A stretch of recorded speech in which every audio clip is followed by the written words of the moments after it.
tayo sa kwento ni Elias. Sumali si Elias kasi alam natin na isa siya sa propeta ng ating Panginoon.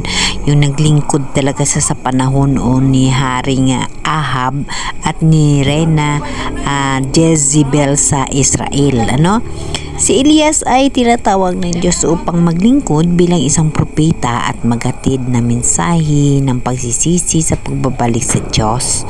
Si Elias ay inutusan ng Diyos na harapin si Haring Ahab at ipakita ang kapangyarihan ng Diyos sa pamagitan ng mga himala. Si Elias ay nagpahayag na isang tagtuyot na walang ulan sa loob ng 3 taon at kalahati bilang parusa sa mga Israelita sa kanilang pagsamba sa Diyos-Diyusan. So ito yung panahon na si Elias ay inutusan ni Jesus na pumunta sa batis ng Keret. At yun pala ang kwento kung bakit siya pinapakain siya ng mga uwak ng tinapay at karne umaga at hapon. Ito pala yung simula ng kwento ni Elias na siya pala yung pinapakain ng uwak. So si Elias nagpakita ng kanyang kapangyarihan sa pamagitan ng apoy na bumaba mula sa langit at sumunog sa handog ng kasalanan ng mga taga-Israelita. Kaya pala si Elias pala ang naghimala ng apoy. Siya pala ito yung naglaban sa propeta ni Baal sa bundok ng Carmel, upang ipakita ang kapangyarihan ng tunay na Diyos. Yun, kaya pala siya ng pagbaba ng apoy. Si Elias ay napakita ng pagbabalik sa Diyos at pagtanggap sa kanya ng kapangyarihan. Binigyan sa kanyang kapangyarihan. Umakyat sa langit sa pamagitan ng isang kariton ng apoy sa pagpakita ng kanyang espesyal na relasyon sa Diyos. Ito pala yung kanyang pagbabalik sa Diyos. Ang pagbabalik niya pala sa Diyos, umakyat sa langit sa pamagitan ng isang kariton ng apoy na nagpapakita sa kanyang espesyal na relasyon sa Diyos. So, ganun pala yung kwento ni Elias, nagpakita ng kapangyarihan ng Diyos at ang kahalagahan ng pagbabalik sa kanya.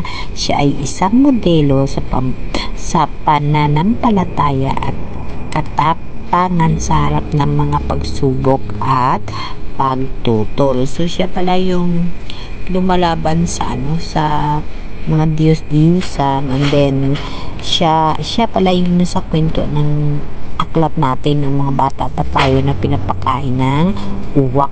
Siya Elias pala yun.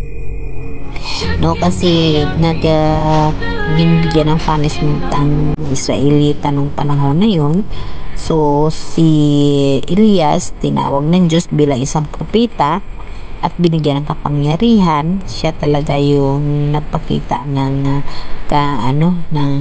tinatawag na kapangyarihan ng apoy mula sa langit.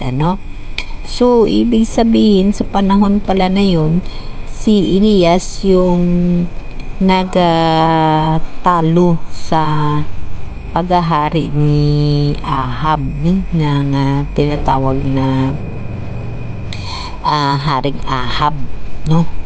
Siya pala yung nagtalo sa Diyos-Diyusan na pinamunuan ng hari na yun. So, ganun pala yung kwento ni Elias. So, ngayon, naunawaan ko na ang tinatawag na iniisip ko, ano nga yung kwento ni yung taong pinapakain ng uwak, di ba? Nung mga bata pa tayo, nung elementary tayo, mayroong kwento ng ganun, mayroong aklat ng ganyan na pinapakain siya ng uwak. So, naniniwala tayo nun sa kwento lang yun. Pero sa katunayan, makikita rin pala natin talaga sa Bible.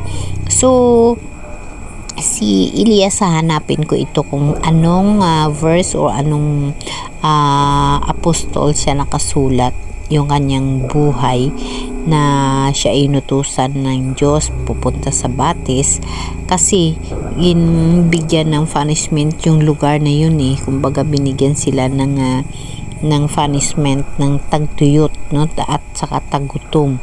So siya inutusan siya ng Diyos na pupunta sa Batis, so doon ligtas siya kasi umiinom siya sa Batis, and then pinapakain siya ng uwak ng tinapay at karne. So ngayon, sa tagal ng panahon, bata pa ako, naririnig ko na yung kwento na yan sa libro.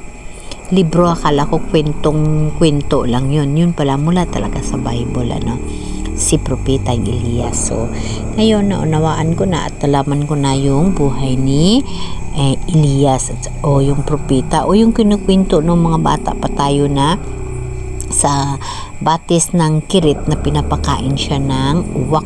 Akala ko dati nasa libro lang yan makikita, o libro kwentong pangbata. Yun pala mula talaga yan sa kwento ng ating mahal na Diyos nung unang panahon ng mga propeta.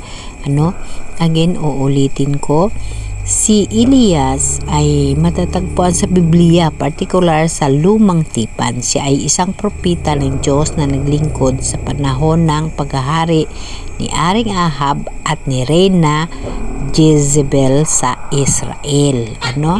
So ganun pala yung kanyang kwento. Oo, diba? Ang ganda pala yung kwento. So ngayon ko lang naunamaan na yung libro na yung binabasa dati na mayroong uwak na nagpapakain sa tao.